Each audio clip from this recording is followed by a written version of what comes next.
esse copo também. Aleluia. Eu tenho uma palavra para compartilhar com vocês. Eu preguei de manhã essa palavra. O que fazer quando o nosso maior inimigo, o seu maior inimigo é você mesmo. De manhã eu comecei a palavra de um aspecto. Hoje eu quero abordar, agora à noite quero abordar por outro. E quero começar esse tempo com vocês, pedindo que você abra a sua Bíblia, num texto que o pastor Aloysio leu no culto desta manhã lá em Goiânia. Eu chegando em casa, eu faço duas coisas, três coisas eu faço quando eu saio daqui do culto. Chego em casa, eu almoço, A minha sogra tinha feito o almoço já, almoço. Aí eu subo para o meu quarto, assisto o culto de Goiânia e dou uma dormidinha à tarde, Porque ninguém é de ferro, A gente dá uma dormidinha. E antes de cochilar um pouco, eu ouvi a palavra, e esse texto, ele é muito esclarecedor, é aquilo que nós temos pregado, ensinado os irmãos, mas eu quero que você se baseie na palavra de Deus, para que não pense que é uma opinião, não pense que é uma visão da igreja, que você entenda que é a palavra de Deus.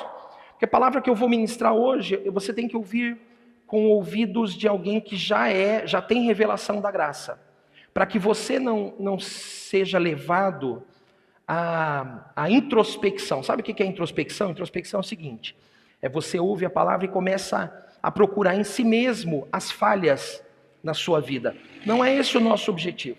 Nós ensinamos a graça. Eu sou um pregador do Evangelho da Graça. É esse o meu objetivo, é para isso que eu estou aqui. Não é para te trazer condenação, acusação. É para você, ao ouvir uma palavra que é uma advertência, você saia daqui animado, feliz e disposto a andar nesta palavra. Não saia daqui pensando, puxa, eu realmente não sou um cristão que deveria ser. Tá aí, por isso que muita coisa não acontece na minha vida. Olha aí, tá vendo? Tá explicado.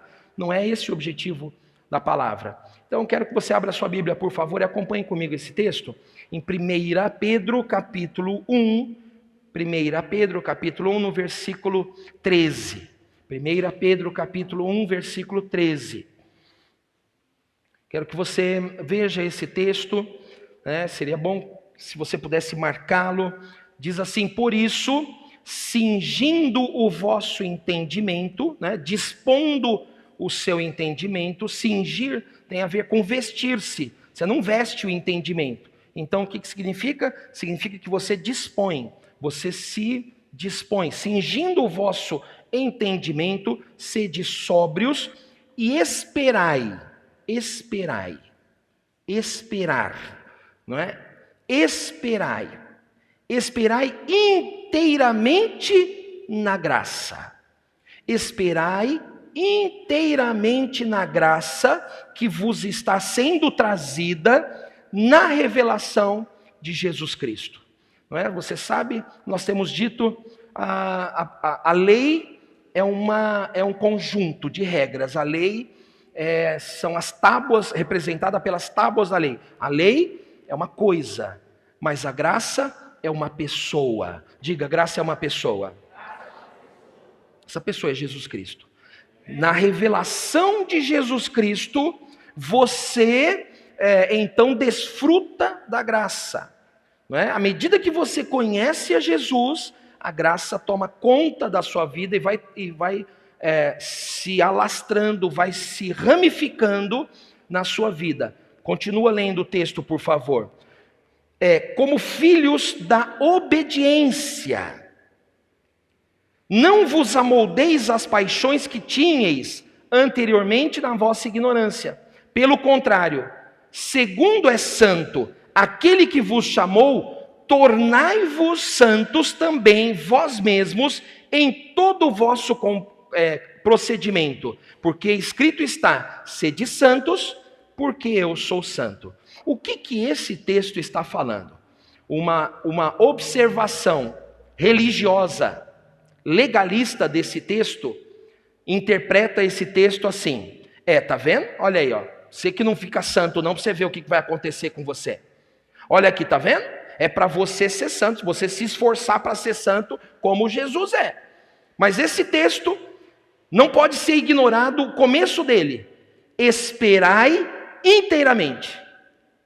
Esperai inteiramente na graça.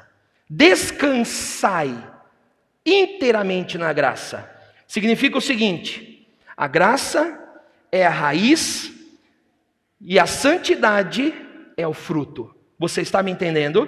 Quando você conhece Jesus, tem revelação da graça, como resultado deste conhecimento, você produz o fruto, que é a santidade. Você está me entendendo? Veja, você não é santo para depois conhecer ao Senhor. Você conhece ao Senhor e começa a andar no descanso, começa a andar em santidade. Você entende? A ordem é inversa. E olha que coisa maravilhosa, né? Nós conhecemos o Senhor, a semente é plantada no nosso coração, né? João diz que aquele que é nascido de Deus não peca, porque nele está a divina semente. Então, a semente está plantada em nosso coração, esta semente produz raízes, produz uma planta, né? Vamos chamá-la de planta, semente, vamos usar essa analogia, e ela produz frutos. O fruto é a santidade. Por causa da santidade que está plantada em nós, nós então conseguimos responder a Deus em fidelidade. Você está me acompanhando? Não é? Você responde, então a fidelidade é um resultado do próprio agir do Espírito Santo na sua vida. Como resultado da fidelidade, o que Deus faz? Deus te recompensa. Olha que coisa maravilhosa. Eu vou falar de novo, e agora, com esse frio que está lá fora, eu quero que você dê um glória a Deus. Tudo bem? Estamos combinados assim? Quem está me vendo, dá um glória a Deus aí no chat ao vivo, tá bom? Então é assim, ó. Porque isso é muito poderoso. Sabe por que é muito poderoso? Porque Deus me recompensa por algo que não fui eu que fiz, foi Ele que fez em mim. É isso o poder. Essa é a maravilha, né? Então, o que acontece?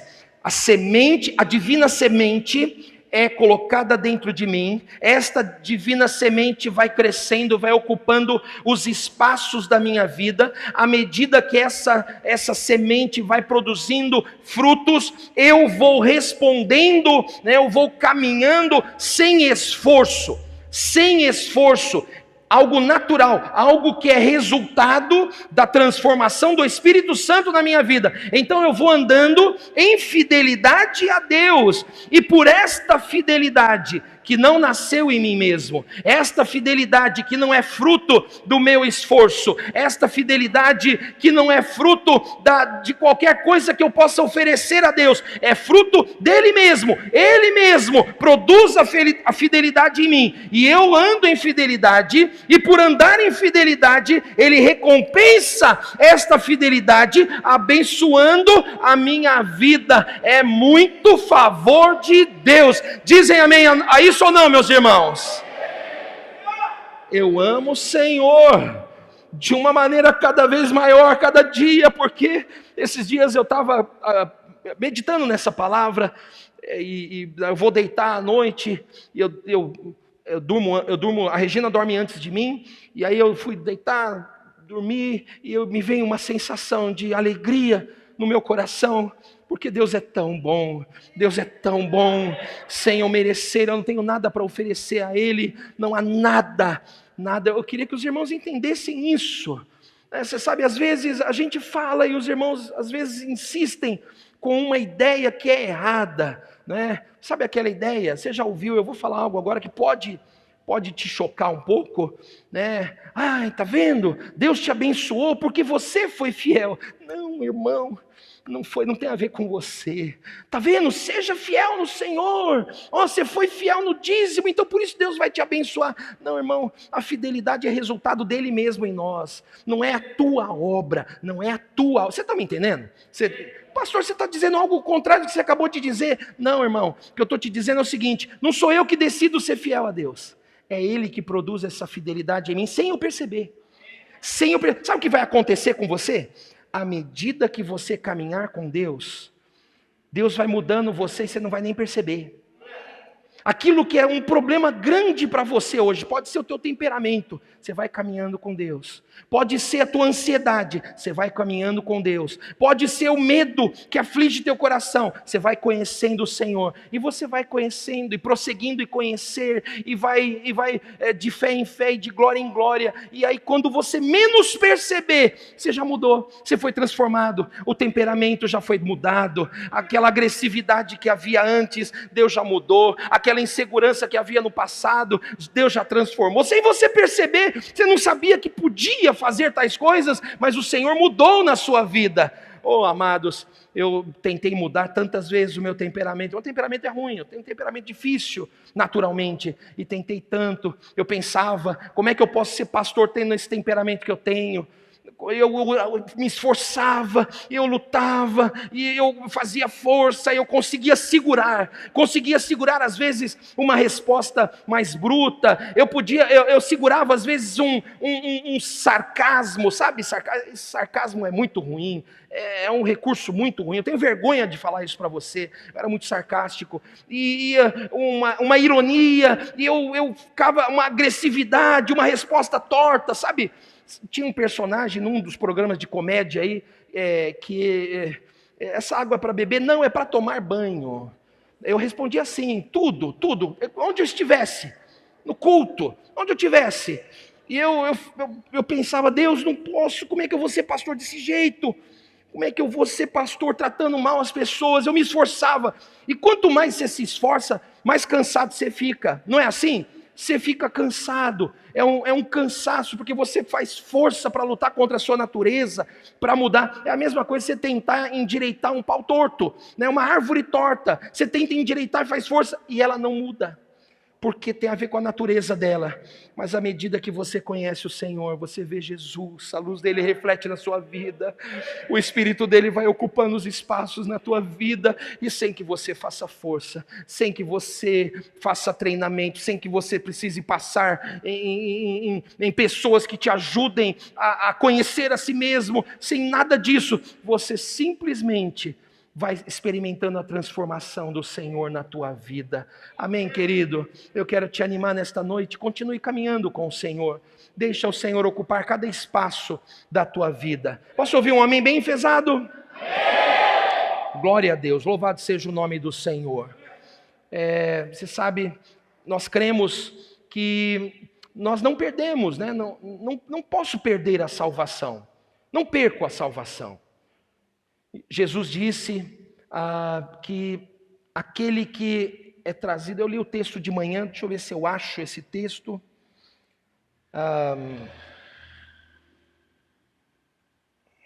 Arrebatará, será?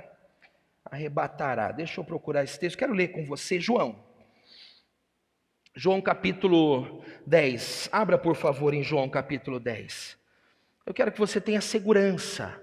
Você precisa ter segurança no Senhor.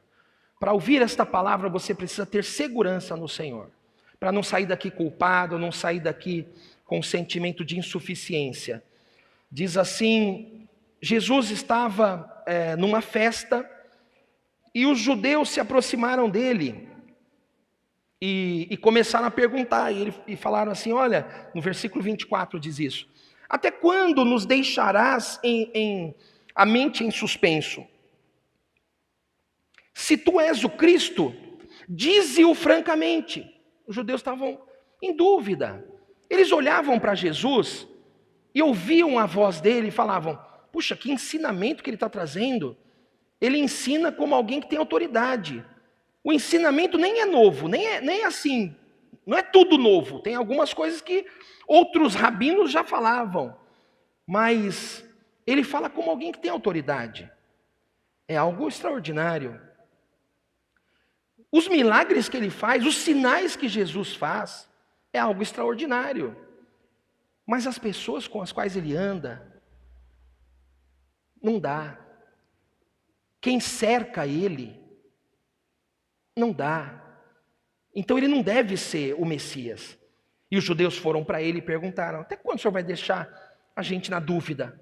A gente está ficando doido, a nossa mente está em suspenso. O senhor é ou não é o Messias? E aí Jesus fala, respondeu-lhes, Jesus, no 25. Mas eu já vou-lo disse e não credes. Vocês já ouviram, eu já disse para vocês, vocês não conseguiram crer.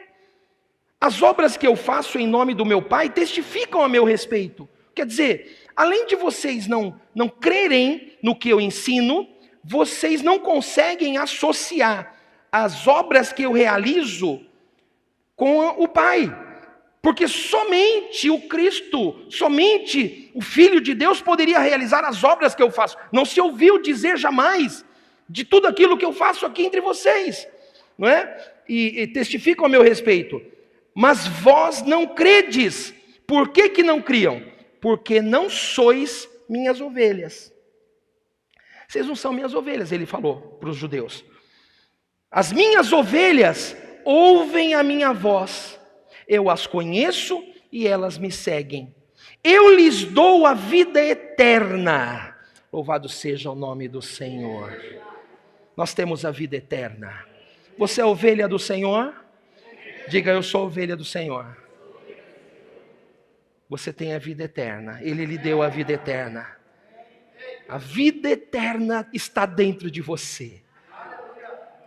Eu lhes dou a vida eterna, jamais perecerão,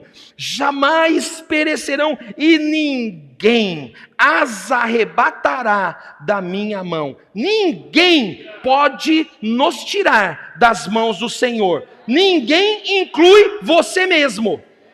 Ninguém inclui, eu também não consigo sair da mão do Senhor, porque uma vez que eu fui alcançado por esta palavra, uma vez que eu fui transformado por esta palavra, eu estou nas mãos do Senhor e ninguém pode me arrebatar de lá. Então eu não temo, eu não tenho o que temer. E para ficar mais claro ainda, no versículo seguinte, ele fala que nós não estamos somente nas mãos dele, nós estamos também nas mãos do Pai. Veja comigo, aquilo que meu Pai me deu é maior do que tudo, e da mão do Pai ninguém pode arrebatar. Louvado seja o nome do Senhor. É por causa disto que eu creio que eu não perco a salvação. O Senhor me transformou. Não é uma questão do que eu posso fazer, do que eu faço ou deixe de fazer. É uma questão de natureza. Ele mudou a minha natureza. Ele mudou a sua natureza. Amém ou não, meus irmãos? Mas isto não quer dizer que eu vou pecar e não vou ter disciplina. Disciplina vem. Por que disciplina vem? Porque disciplina vem de um pai amoroso. Os pais que amam seus filhos disciplinam seus filhos. Amém ou não, queridos? Entenda algo. Juízo vem sobre o mundo. Ira vem sobre o mundo. Sobre os filhos vem a disciplina quando o filho erra. De que forma que vem a disciplina? Existem várias maneiras. Não é meu tema agora, mas só para lançar um fundamento antes de compartilharmos a palavra. De que forma vem a disciplina? A primeira maneira, através do constrangimento pela palavra. A palavra é pregada. Não sei quantas vezes já aconteceu isso com você. Se já aconteceu alguma vez, eu estou pregando aqui e você tem a sensação de que você está sendo exposto pela palavra. Você fala, meu Deus, quem contou isso aí para o pastor? Meu Deus, que vergonha, ele está falando exatamente o que eu pratico. Gente do céu, olha aí, do jeito que ele está falando agora, fica tão constrangedor para mim, e aí você fica com vergonha, como se a tua vida estivesse sendo revelada. E aí você se arrepende, e aí você sente tristeza. Você sente tristeza por um lado e alegria por outro. Tristeza por fazer o que está sendo dito, mas alegria porque o Senhor está revelando e está mudando algo na sua vida. Quantos já experimentaram isso aqui? Levanta a sua mão. É a primeira maneira de disciplina. É a primeira. A segunda maneira de disciplina, Deus lança a luz. Deus lança a luz. Essa é complicada. Porque quem anda no escuro precisa de luz para não tropeçar. Só tropeça quem anda nas trevas, não é verdade? E às vezes o Filho de Deus decide andar por caminhos tortuosos. Às vezes o Filho de Deus decide andar no escuro. E aí, para não tropeçar, para não quebrar a cara, o Senhor joga um holofote lá, puf, acende a luz. A luz é a exposição. A luz é quando as pessoas descobrem o que está sendo feito. O que é feito em oculto, vem à tona. É quando o pecado é descoberto. Eu acho que você vai concordar comigo Essa é uma das piores experiências da vida. Não sei se você concorda comigo. Quando você é exposto publicamente. Quando as pessoas descobrem o que você fez. Quando no meio da noite você abre a geladeira para roubar aquele danete que está escondido. E na hora que você vai pegar, acende a luz na escuridão. E você é pego com a boca na botija. Você imagina a luzinha, a musiquinha? Pá, pá, pá, pá, né? Você fica em desespero, você tem vergonha. Porque você foi exposto. Eu estou dando um exemplo lúdico. Mas você aplica isso para coisas mais sérias na tua vida. Já imaginou? Dizem, né? No dia do juízo final, a nossa vida vai passar num telão lá no céu. Já pensou? Todo mundo assistindo o filme da sua vida? Qual seria o nome do filme da sua vida? Terror em Indaiatuba. Qual seria o título do filme da sua vida? Né? A exposição é a segunda maneira de Deus trazer disciplina. A terceira maneira de Deus trazer disciplina é através de portas abertas ou fechadas. Sim, Deus fecha portas. E a porta que Deus fecha, ninguém abre. Não adianta. Não adianta tentar. A porta que Deus fecha, ninguém abre. E aí é o seguinte, você pode estar até entrando na porta. Se Deus quiser fechar, você não consegue dar o próximo passo. Ele te arrasta para fora. Se eu pudesse, eu fazia o moonwalk aqui, indo para trás assim, ó. Mas você imagina, ele te arrastando. E você pode fazer a força que for, mas você não consegue entrar, porque a porta que Deus fecha, ninguém abre. E a porta que Deus abre também, ninguém fecha. Então, portas fechadas e abertas é uma maneira de Deus disciplinar. Às vezes fecha a porta de um emprego. Por quê? Porque o irmão estava caminhando no escuro, naquele emprego. Às vezes a gente não entende, por que eu perdi a oportunidade? Porque era risco, o Senhor não queria que você andasse nas trevas. E como Ele é teu Pai, Ele te disciplina, te tira daquele lugar. Abre para você, você não vai passar nenhuma necessidade, porque Ele tira você do emprego, mas quem te dá o salário não é a empresa. Vamos combinar? Está todo mundo certo? Concordam comigo ou não? Quem te dá o salário? Não é a empresa. Quem te dá o salário é o Senhor. É o Senhor quem dá o salário na tua mão. É o Senhor quem faz você ganhar o recurso que você tem. Vocês concordam comigo ou não, meus irmãos? Então, às vezes, a porta é fechada. Perde-se o emprego. Acontece algo. Termina um relacionamento. Eu não sei quais são as coisas que podem acontecer. São maneiras de Deus disciplinar. Mas jamais...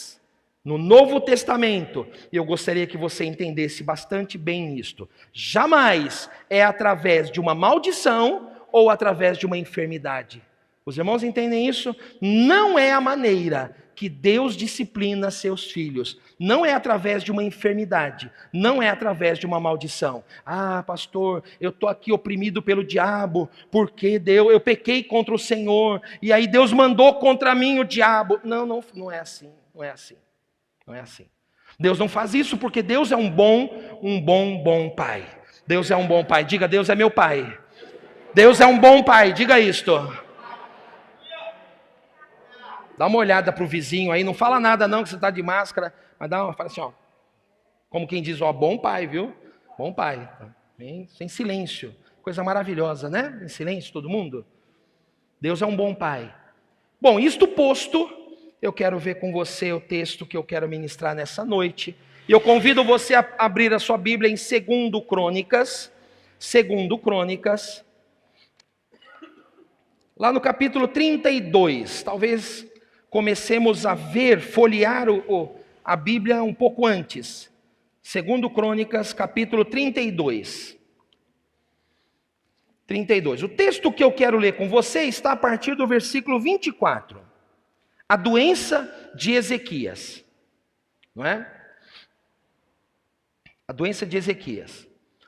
Mas eu quero que você, se você está com a sua Bíblia, e ela não é virtual, é Bíblia de papel na mão, se você virar a sua página, se for virtual, né, corra um pouquinho as páginas da Bíblia para antes. Lá no capítulo 29, nós não vamos ler esse texto, só vou ver com você alguns fatos da vida de Ezequias. Você sabe, Ezequias era um herói para mim. Ezequias era um herói, eu falei isso hoje de manhã. E eu vou te falar agora, Ezequias era, eu considerava que Ezequias era um dos melhores reis de Israel. Depois de Davi e depois de Salomão, estava Ezequias. Porque o que ele fez, as obras que ele fez foram extraordinárias. Não é? E eu olhava com um olhar parcial. Não tinha ainda me atentado para alguns detalhes que eu vou compartilhar com você hoje à noite. Ezequias, é interessante, ele venceu, ele teve duas grandes vitórias contra o maior exército da época e contra uma enfermidade mortal, não é? Duas grandes vitórias. Quem que pode ser maior inimigo do que o maior exército da terra e uma enfermidade para a qual não tem cura? Quem que pode ser o maior inimigo do que esse? Pois bem, ele venceu os dois. Mas o maior inimigo dele, ele não venceu, que era ele mesmo. Ele não foi capaz de vencer o seu maior inimigo. Sabe, meus irmãos, o meu objetivo ao trazer essa palavra para você é que seus olhos sejam atentos e que você abertos e que você perceba que o seu inimigo não é o diabo, porque ele não pode tocar em você. O diabo não pode tocar na tua vida. Você entende isso? O diabo não pode tocar na tua vida, porque você está guardado na mão do Senhor. Ele pode lançar pensamentos de longe? Pode. Ele pode oferecer pecado? Pode. Mas ele não pode lascar em você uma enfermidade. Ele não pode colocar as mãos na tua vida sem que ninguém o proteja. Você não está à mercê do diabo. Já pensou se a gente tivesse à mercê do diabo? Já pensou se ele pudesse tocar na nossa vida? Não é assim, ele não pode.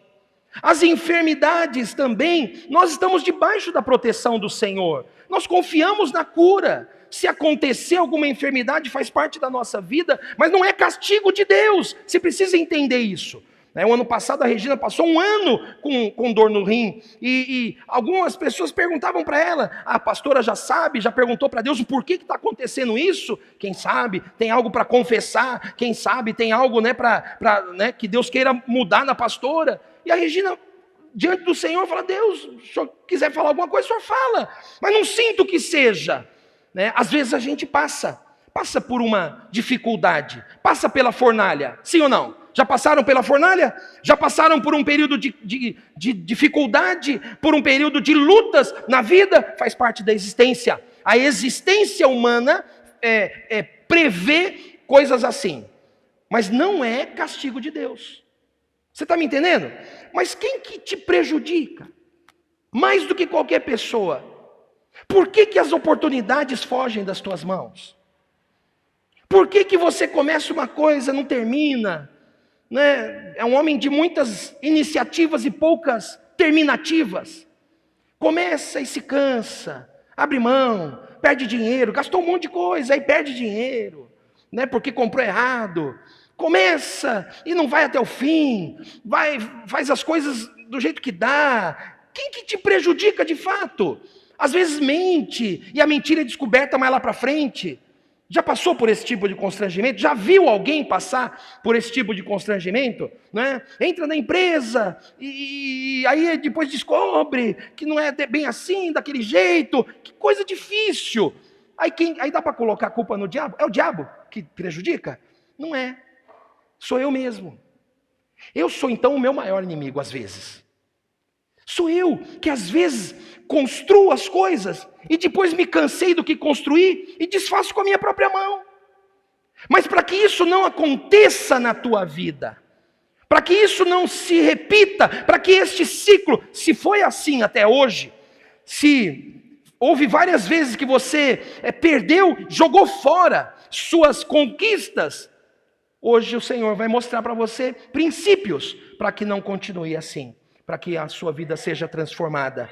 Posso ouvir um amém dos irmãos? Essa é a vontade de Deus para você, não é? Então, se você observar comigo, lá no capítulo 29, nós não vamos ler, só vou ver o contexto para você. Ezequias então começa a reinar. Começa a reinar com 25 anos. E ele foi um rei bom. E logo de início, Ezequias promove um despertamento religioso. Lendo esse texto, eu pensei, puxa, que obra grandiosa, que cara bom, fez direitinho. Começou um despertamento religioso. O templo de Salomão estava fechado, os sacerdotes não estavam oficiando, os levitas, cada um estava fazendo uma coisa, deixaram de ser sacerdotes e levitas e começaram cada um a cuidar da sua vida. E então ele tentou promover, a voltar, a reviver as glórias do passado. Seus antepassados, né, Davi, Salomão, ele ouviu dizer, ele conhecia a Escritura, né, de alguma forma nós percebemos que a vida de Ezequias era cercada por profetas e sacerdotes, não é? Quem escreveu o livro de Crônicas foram sacerdotes. E é interessante, a história de Ezequias é contada em 3 livros: Reis, Crônicas e Isaías. Se 3 livros contam um mesmo fato, é muito importante esse fato. Você precisa parar para prestar atenção e estudar com profundidade, porque ele tem relevância na nossa vida. Os irmãos estão entendendo? Até aqui tudo bem? Então veja, ele começa então a promover um despertamento religioso. O que ele faz? Reabre o templo, ele chama os sacerdotes, não tinha sacerdote suficiente, então ele pega os levitas e faz os levitas se prepararem e ajudarem os sacerdotes, e enquanto ele seleciona outros, e outros levitas vão surgindo, e aí celebram a Páscoa. Depois da Páscoa, a festa dos pães asmos, e aí foi uma coisa maravilhosa, chamou o povo para vir celebrar a Páscoa em Jerusalém. Jerusalém é a capital, é onde estava o templo, é onde toda a nação peregrina, né, pelo menos uma vez na vida, e 3 vezes ao ano, o certo seria 3 vezes ao ano, um judeu ir até Jerusalém. Então ele chama, faz uma festa, algo grandioso, né? Junto com essa festa, ele começa a fazer mudanças no país, né? O ambiente político da época não estava bom, tinha um império grande e muito mau, os assírios. Esse império estava ocupando vários países lá para o norte, e esse império estava chegando cada vez mais perto. Então Ezequias, o que ele faz? Usa a fé para mobilizar o povo. Ele entendeu que a fé é um poder, é um fator de mobilização. Chamou o povo, todo mundo debaixo, olha, nós estamos na mesma visão que Davi, que Salomão, vamos reviver, né? Judá grande de novo, né? Judá great again e tal, vamos lá, vamos fazer o país vencer, e vamos lá, e todo mundo se uniu. Aí o que ele fez? Construiu fortalezas nas fronteiras, lá no norte, lá nas fronteiras, e colocou soldados lá, destacamento de exército. Só que ele não tinha um exército grande. O que ele fez? Contratou mercenários, chamou mercenários de outros países, do Egito, que fica para o sul, e de outros países. Contratou mercenários para resistir o ataque do inimigo. Vocês estão me acompanhando? Sim ou não? Estou contando uma história para você. Então até aqui, ele está construindo, está fazendo o que pode, né? Colocando, né, fortalezas e criando cidades de armazém para colocar, para armazenar a colheita, e está se fortalecendo. E aí o que acontece? O rei da Assíria percebe que ele está querendo resistir, e o rei da Síria fala: agora eu vou atacar você. E o rei da Assíria então conquista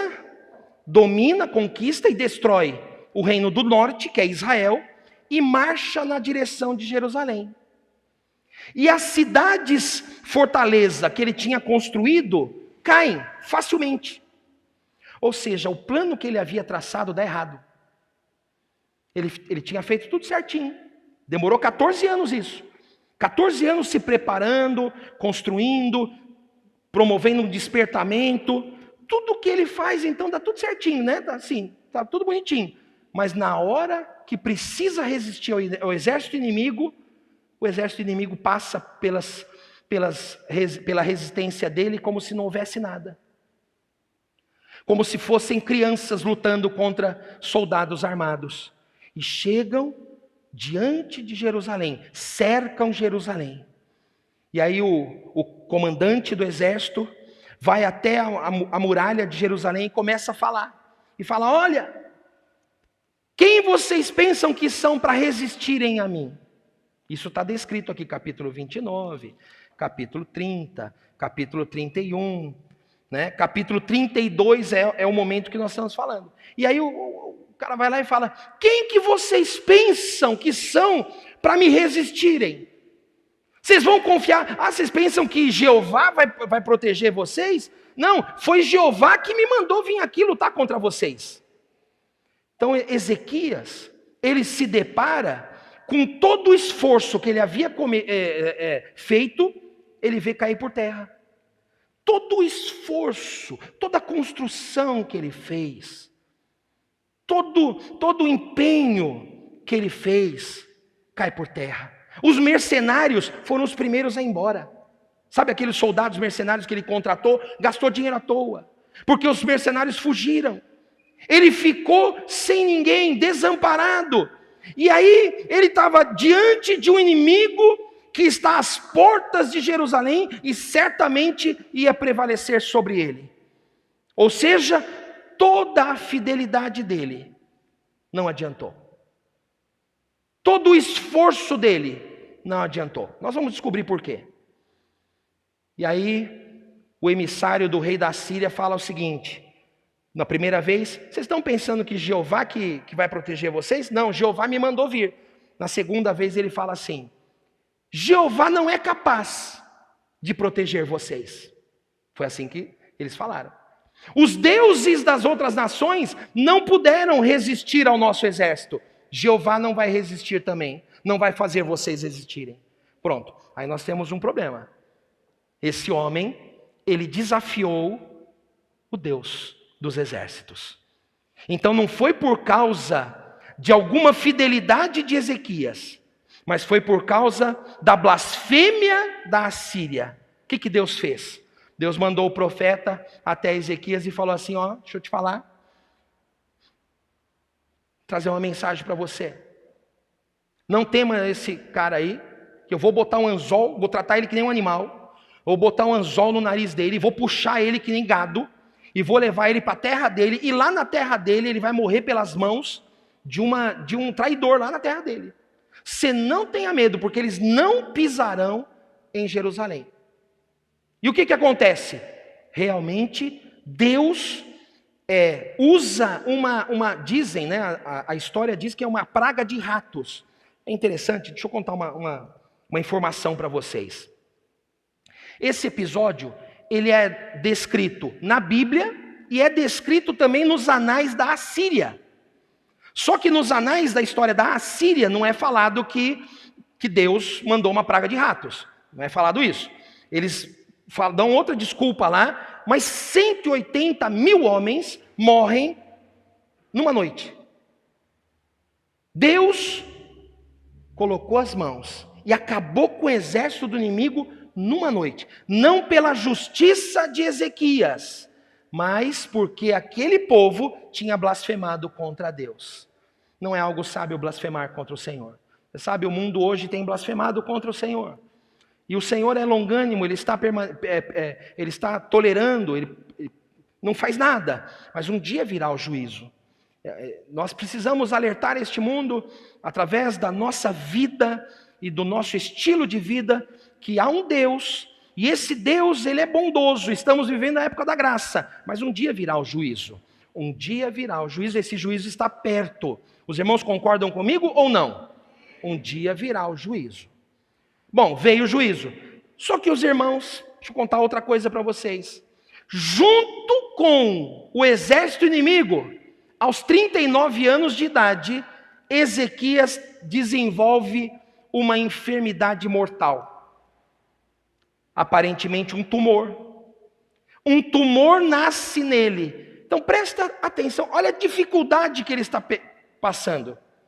Junto com o maior exército da terra, atacando ele, cercando ele e lançando acusações contra ele, ele percebe no seu próprio corpo uma enfermidade que vai matá-lo. E Deus fala para Isaías o seguinte, Isaías o profeta, vai lá e fala para Ezequias, você vai morrer. Põe em ordem a tua casa, porque você vai morrer. Ezequias então, diz o texto, que é esse texto que nós vamos ler, por favor, Só que eu pedi para você abrir um texto, e o melhor texto é outro. Se você puder me perdoar e abrir em Isaías 39. Isaías 39, será que é esse o texto? Se você puder abrir em Isaías 39 é melhor. Isaías 39, 38, versículo 1. Versículo 1. Começa assim, ó. Naqueles dias, Ezequias adoeceu de uma enfermidade mortal. Que naqueles dias são esses? Nos dias que a Assíria atacou ele. Problema junto, simultâneo. Ezequias adoeceu de uma enfermidade mortal. Veio ter com ele o profeta Isaías, filho de Amós, e lhe disse: assim diz o Senhor, põe em ordem a tua casa, porque morrerás e não viverás. Quer dizer, problema com o inimigo, problema de enfermidade e problema em casa. Precisa de mais alguma coisa? Tudo na vida dele estava destruído. Não tinha nenhuma área boa na vida dele. Aí ele vira para a parede, olha comigo lá. Então virou Ezequias o rosto para a parede e orou ao Senhor. Então, e disse: lembra-te, Senhor, peço-te, de que andei diante de ti com fidelidade. Ô meu irmão, eu te pergunto, segundo a observação inteira da Bíblia, porque a Bíblia é uma só, Deus sempre salvou pela graça. No Antigo Testamento e no Novo Testamento sempre foi pela graça. Você acha que existe algum ser humano que pode falar diante de Deus: eu fui fiel, eu sou fiel ao Senhor? Você acha que tem algum ser humano que tem essa autoridade? A Bíblia diz que não há um justo, nenhum sequer. Todos pecaram e destituídos estão da glória de Deus. O apóstolo Paulo em Romanos diz isso. Só que Ezequias não se enxergava, porque ele era o seu principal inimigo. Ele não era capaz de ver a si mesmo. Ele pensava de si uma coisa que não era verdadeira. E aí ele fala: lembra, Senhor, peço-te de que andei diante de ti com fidelidade, com inteireza de coração. Coitado, não está sabendo de nada. Ele está pensando que o coração dele é inteiro diante de Deus. Pastor, mas está dizendo na Bíblia. Eu vou mostrar para você que não era. Me aguarde. Com inteireza de coração, e fiz o que era reto aos teus olhos. Presumiu, achou que Deus queria que fizesse o que ele fez. E chorou muitíssimo. Então veio a palavra do Senhor a Isaías dizendo: vai e dize a Ezequias: assim diz o Senhor, o Deus de Davi teu pai, ouvi a tua oração e vi as tuas lágrimas. Não viu a fidelidade, viu as lágrimas. Nós servimos a um Deus misericordioso, irmãos. Louvado seja o nome do Senhor, que nos trata segundo as suas muitas misericórdias.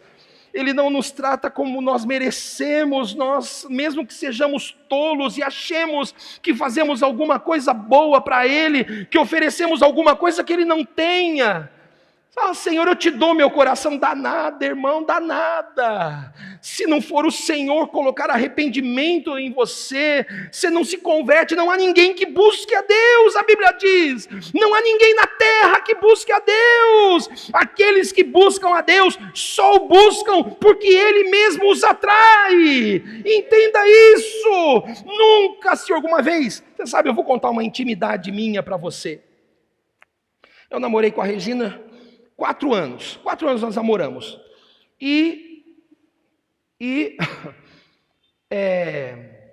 A gente não passou dos pontos. E não era um namoro pentecostal. Vocês sabem o que é namoro pentecostal, né? Imposição de mão, muita língua estranha e fogo. Não era assim. Não era assim. A gente namorou. Nós servimos a Deus. E um dia, eu falo isso com vergonha para você. Eu falo com vergonha, quase choro agora de falar para você.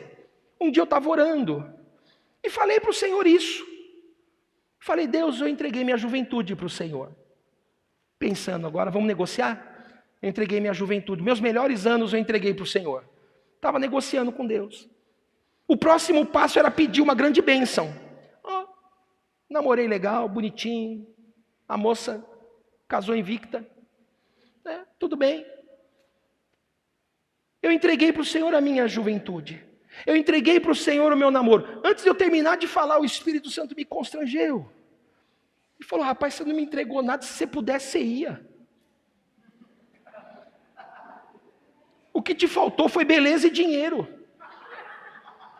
Porque feio e pobre é ruim até para pecar, não é? Feio e pobre é ruim até para pecar, difícil até de pecar. Rapaz, se você pudesse, você ia. Você ia. E outra coisa, o benefício não foi para mim. Ter se guardado não beneficiou a mim, beneficiou você.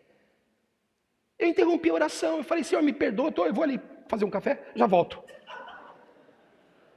Contando para você, estou contando para você. Alguém pode chegar para Deus e falar assim: lembra da minha fidelidade, Senhor? Fui fiel ao Senhor. Não pode, irmão. Não pode, porque os nossos motivos, só Deus sabe. Só Deus sabe os nossos motivos. Por que alguns irmãos são fiéis? Por que alguns irmãos são leais à liderança? Deixa eu te contar. Alguns irmãos são leais à liderança. Por que são? Por medo do castigo. Não são todos. Alguns são porque Deus coloca neles a fidelidade. Mas alguns são por medo de... Não posso ser. Eu não posso ser desleal, porque a rebeldia é grave diante de Deus. Então, não é leal à liderança por causa de Deus e por causa do líder. Por causa de si mesmo. Você entende? Eu estou sendo claro ou não? Estou conseguindo ser claro? Então não é por nossa causa, não é por causa da fidelidade de Ezequias. Deus olhou as lágrimas dele. Que Deus é esse? Que Deus amoroso é esse? Que olha as nossas lágrimas e se compadece de nós, e não havendo em nós nenhuma justiça, nada de bom para exigirmos dele, ele se compadece. O Senhor então fala para Isaías: eu ouvi a tua oração e ouvi as tuas lágrimas. Você não vai morrer, vai ter mais 15 anos de vida. Os dois maiores inimigos dele, o exército e a doença, Deus venceu. Mas sobrou um. E se você quiser ler comigo, lá no capítulo 39, do versículo 1 até o 8, diz assim a Escritura: nesse tempo, quer dizer, logo depois dele ser curado. Você sabe, antes de eu continuar a leitura, aconteceu algo espetacular. Porque o nosso Deus eu amo o Senhor, amo demais, porque que Deus que é esse? O profeta foi lá e falou para Ezequias: olha, você vai receber mais 15 anos, e faz o seguinte, faz uma pasta de figos, e passa no pé, passa aí na chaga, não é no pé, passa na chaga, passa na ferida, e eu vou te dar um sinal. O relógio de sol, um outro rei antes dele tinha construído um relógio de sol, que trabalha com relação à sombra, né? O relógio de sol, a sombra do relógio de sol vai retroceder 10 graus. É muita coisa. Quer dizer, para que ninguém pense, para que você não pense que foi a cloroquina que te livrou da enfermidade, Ezequias, para que você não pense que foi a ivermectina que te livrou da enfermidade, Ezequias, eu vou fazer o sol, a sombra do sol, recuar 10 graus. Você vai usar a cloroquina, mas quem te cura é o Senhor. Deus precisa da cloroquina? Não precisa. Mas Deus decide agir assim, às vezes. E Ele faz o que Ele quer. Porque só o Senhor é Deus. E só Deus é o Senhor. Ele faz o que Ele quer. Ele não deve satisfação para ninguém. Ele faz o que Ele quer. Louvado seja o nome do Senhor. Ele reina e faz o que quer. E nós nos submetemos a Ele. Ele governa. Ele reina. Está assentado sobre o trono. Ele reina. É Ele que reina. Não é o globalismo, não é a ONU, não é o presidente, não é o governador, é Ele que reina. Ele reina. Dá vontade de gritar de alegria, porque Ele reina, eu sou súdito do seu reino. Eu e você não somos desta terra, nós somos do reino eterno. A nossa nação não é esta, a nossa nação não é esta, a nossa nação é o céu. Aleluia!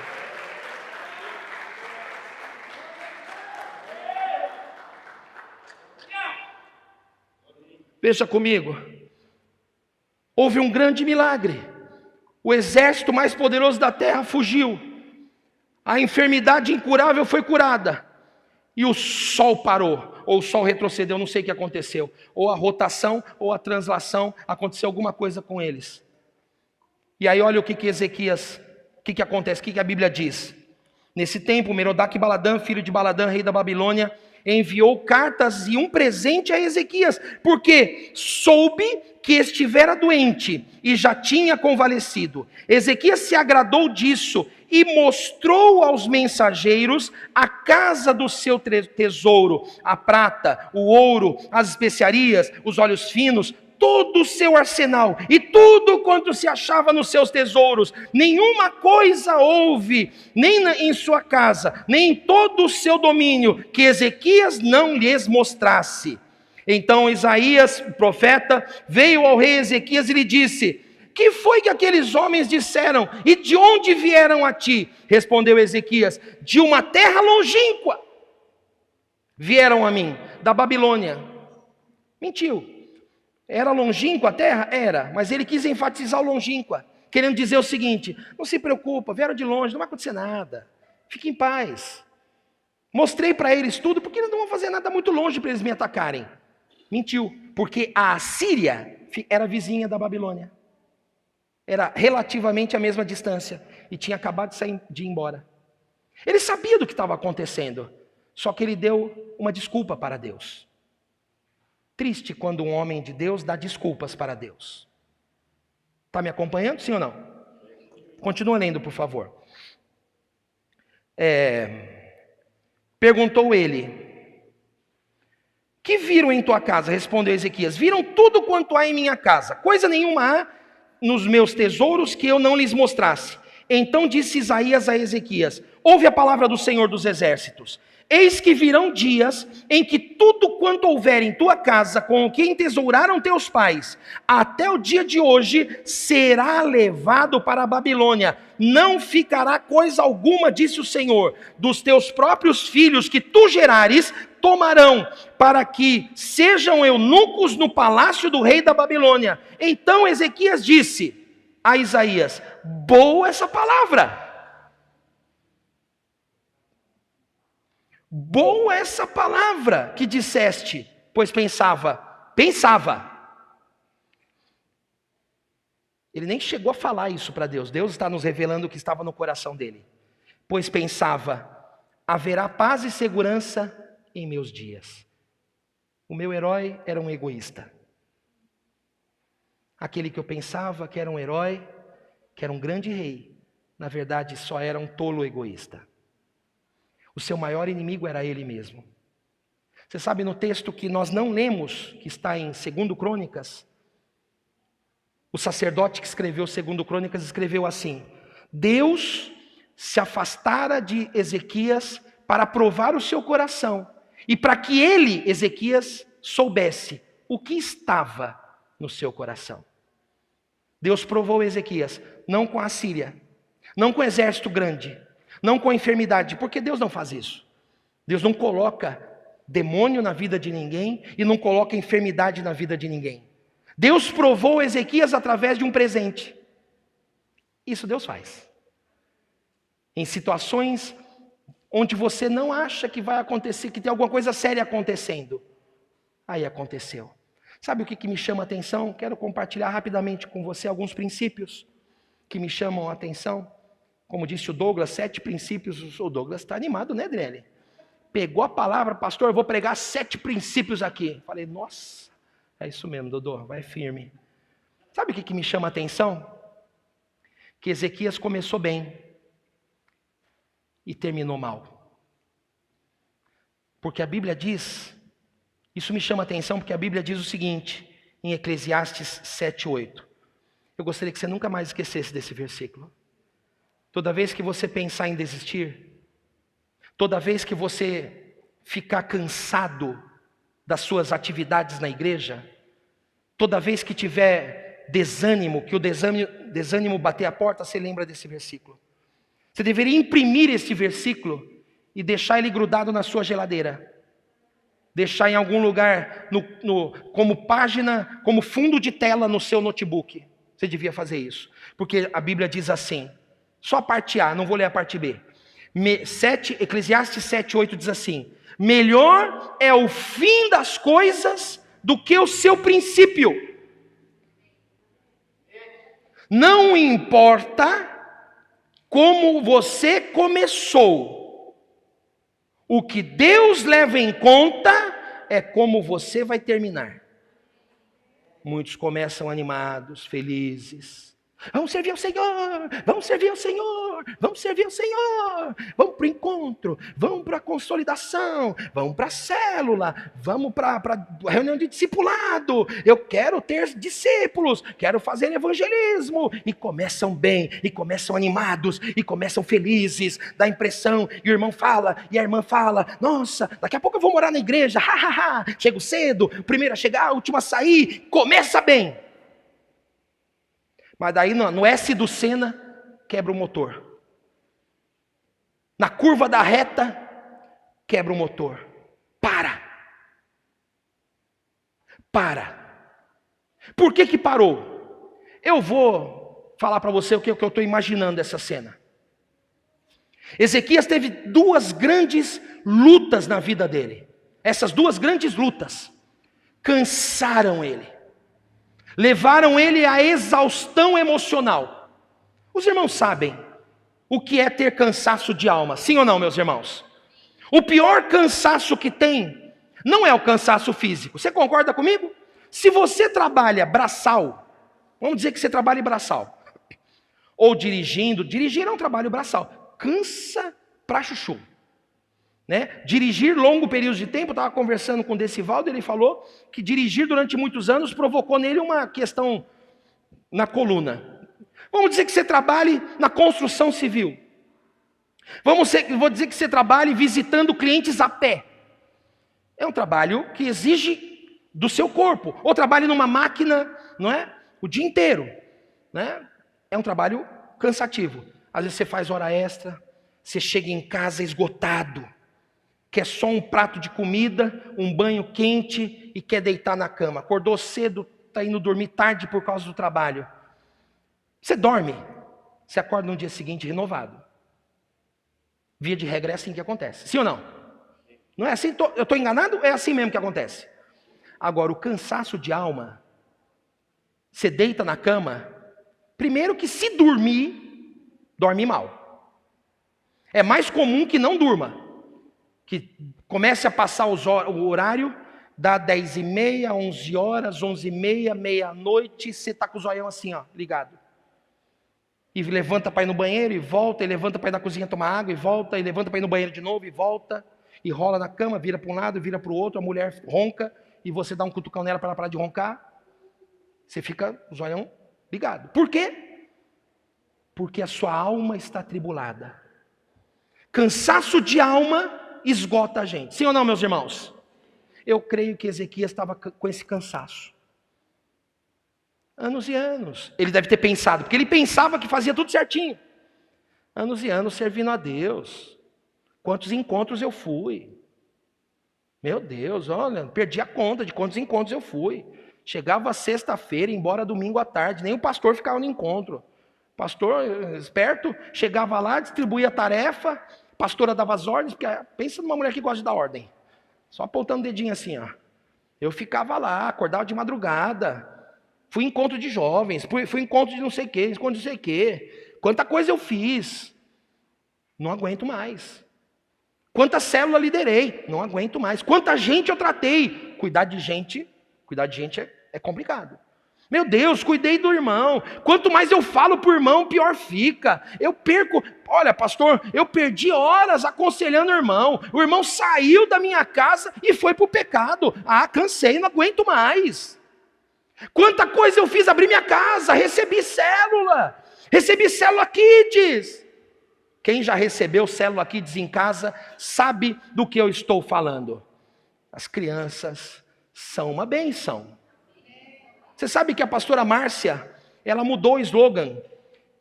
Antes era criança não dá trabalho, dá fruto. Aí o Espírito Santo falou com ela e ela mudou. Criança dá trabalho, mas dá muito fruto. Louvado seja o nome do Senhor, essa está mais perto da realidade.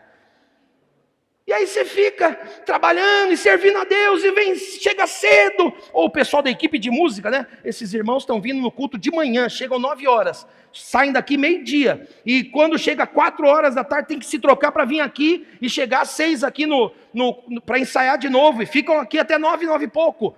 Né? Tô te dedicando, eu tô lá. E aí, cansei. Por que cansa? Presta atenção.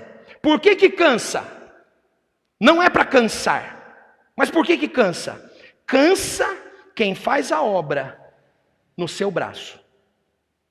Quem faz a obra na unção não cansa, porque o combustível não é dele, é do Senhor. Então, se você está cansado, é porque falta óleo. Se a engrenagem está rangendo, é porque está faltando óleo. E se ranger, uma hora quebra. E eu quero que você nunca se esqueça do que eu estou te falando. Não é como você começou, mas é como vai terminar.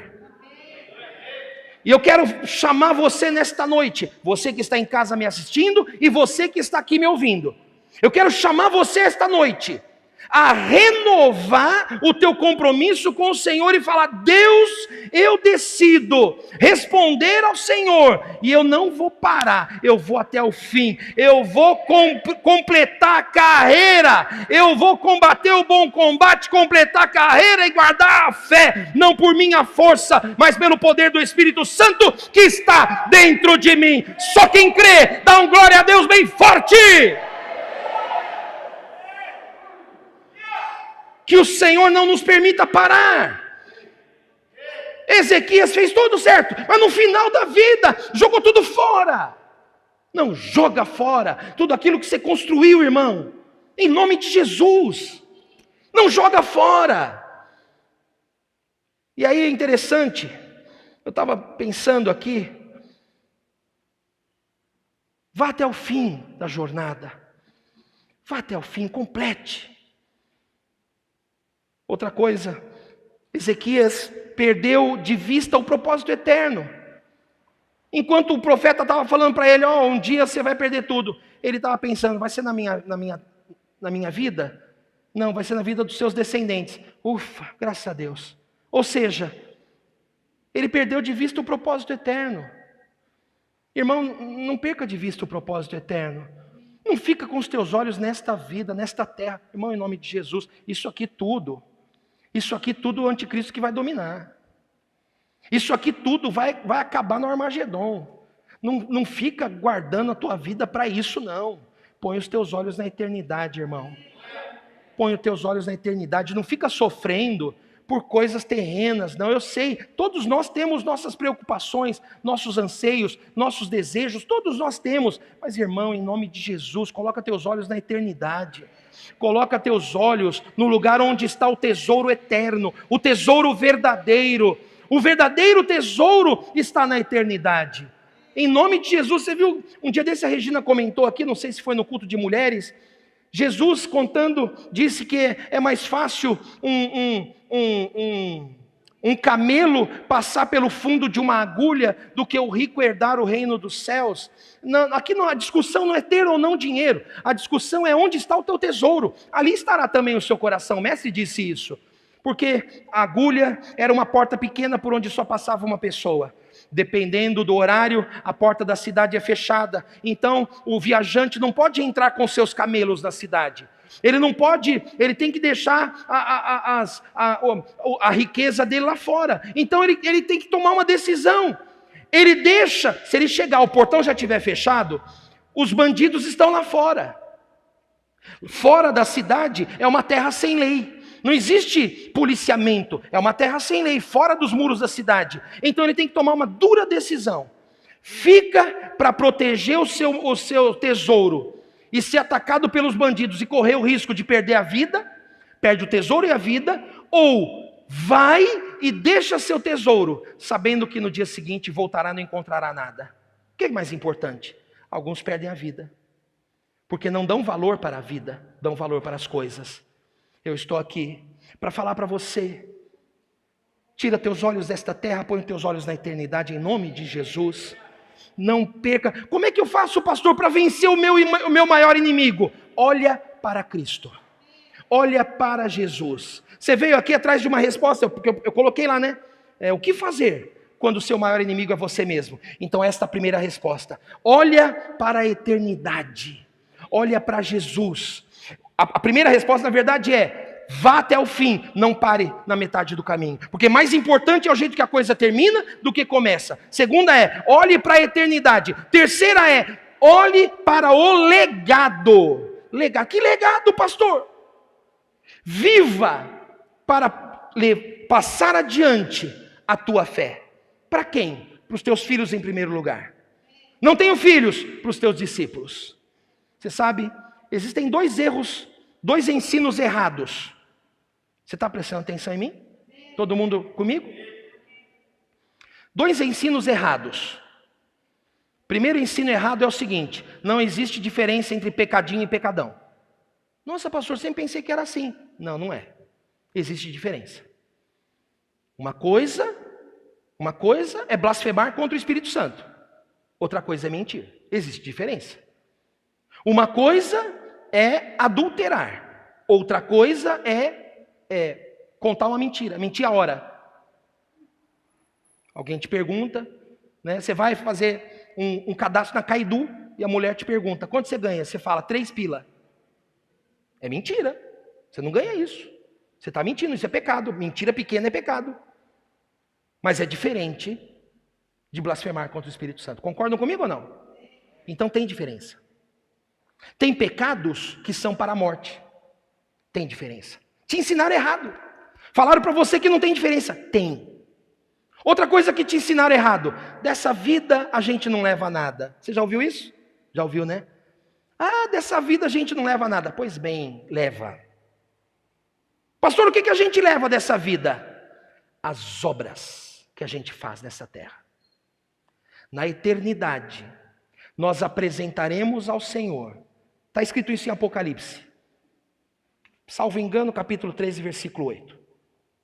Nós apresentaremos para o Senhor as obras que levarmos desta vida. Então, meu irmão, servir a Deus, falar de Jesus, ser canal de salvação para as almas, servir a igreja, corpo de Cristo, isto é considerado pelo Senhor, gera galardão na tua vida, porque sim, você leva coisas desta vida. Então nunca perca de vista a eternidade e o legado. Posso ouvir um amém dos irmãos? Para encerrar, você viu que uma embaixada da Babilônia foi visitar Ezequias. Nunca ignore as sutilezas do diabo. Ele não vai aparecer para você vestido com uma camisa do Corinthians. Se aparecesse, você saberia que era. Não é assim, Jarbas? Não, não é assim. Giginati? Não. Pois nós discutimos isso. Não é assim. Se ele aparecer para mim de madrugada, vestido de Corinthians, eu já sei o que fazer. Tem um porrete do lado da minha cama ali, já sei que sai que é demônio. Brincadeira, irmãos, não me queiram mal. Ele não vai aparentar para você, chegar para você com cara de demônio. Ele vai chegar com cara de amigo. Vim trazer para você um presente, porque eu soube que você foi curado. Ele vai chegar para você e vai falar assim: filho, para que perder tanto tempo na igreja? Vai viver a vida. Para quê? Você não está ganhando nada. A igreja não paga as tuas contas. Já ouviu isso? Essa palavra é do inferno. A igreja não paga as tuas contas, essa palavra é do inferno. Primeiro porque às vezes a gente paga sim. Há casos em que a gente paga. Segundo, que é o Senhor quem dá aquilo que nós temos. E muitas vezes é por nos reunirmos que a bênção flui no nosso meio. Vocês concordam comigo ou não? Muitas vezes.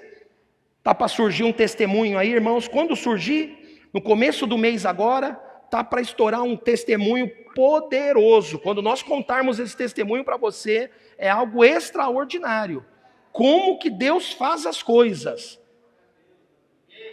Então cuidado com aqueles que chegam para você e chegam falando para você com carinha de amigo. São embaixadores da Babilônia. Não ignore, pastor, como é que eu faço para discernir? Olha para Jesus, busca o Senhor, se encha do Espírito. Como é que você faz para vencer o pior inimigo que você tem? Enchendo-se do Espírito, mais dele, menos de mim. Importa que ele cresça e eu diminua. Quanto menos de mim estiver neste frasco, aqui é uma garrafa PET, 2 litros, mas quanto menos de mim estiver aqui, mais dele haverá, e eu poderei discernir entre o certo e o errado. Eu poderei discernir entre aquilo que Deus quer fazer e aquilo que o diabo está oferecendo. Quero te convidar a ficar em pé no seu lugar, por favor.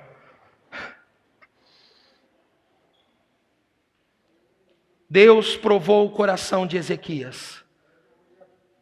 Sabe, algumas situações acontecem na nossa vida para que o seu coração seja revelado para você mesmo. Você está me ouvindo? Hoje eu quero terminar. Nós vamos encerrar agora, 9 horas. Já passei, já adorar. Não consigo terminar antes, não vou nem prometer mais nada. Você vem, se achar que deve, não vou nem prometer mais nada. Para não pecar. Mas nós vamos orar. Enquanto estivermos orando, não vamos orar com imposição de mãos. Você é livre para ir embora, se precisar. Nós vamos encerrar a transmissão do culto. Não agora, segura aí. Mas eu quero que você ore ao Senhor. E peça para Deus, Senhor, abre os olhos. Abre os meus olhos, os olhos do meu coração. Senhor, abre os olhos do meu coração. Senhor, eu preciso saber quem eu sou. Meu inimigo está escondido em mim. Está oculto em mim.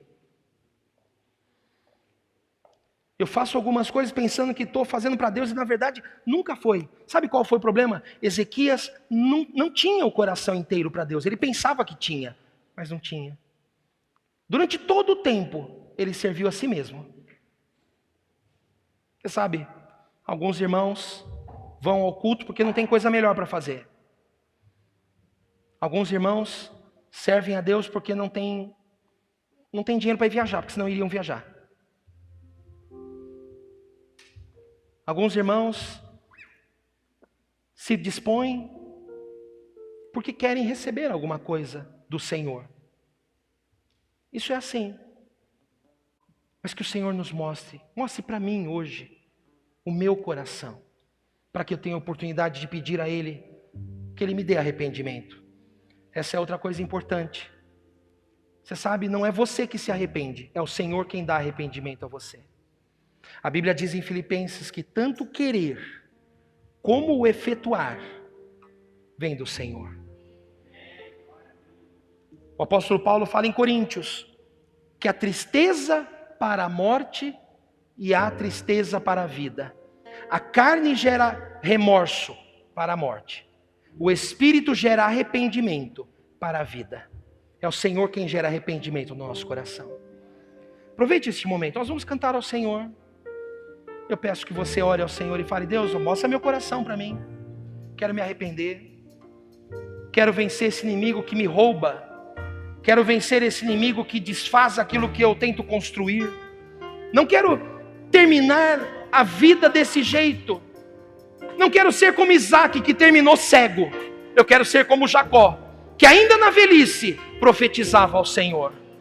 Senhor, que os meus últimos dias sejam melhores do que foi no começo. Você que está em casa, realinhe a sua vida e o seu coração diante do Senhor. Você que está aqui, feche os teus olhos, levante as tuas mãos. Vamos orar ao Senhor e com isso nós encerramos a transmissão dessa noite. Aleluia.